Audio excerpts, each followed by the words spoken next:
Ayo. Ya. Bokong semok.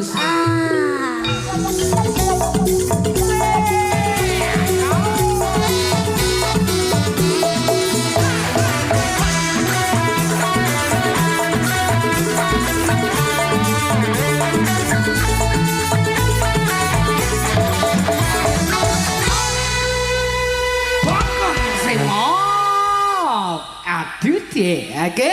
Sama dipun pinangkani Pak Sutik. Nyapa kok gandang tintek nih iki Ya sik to.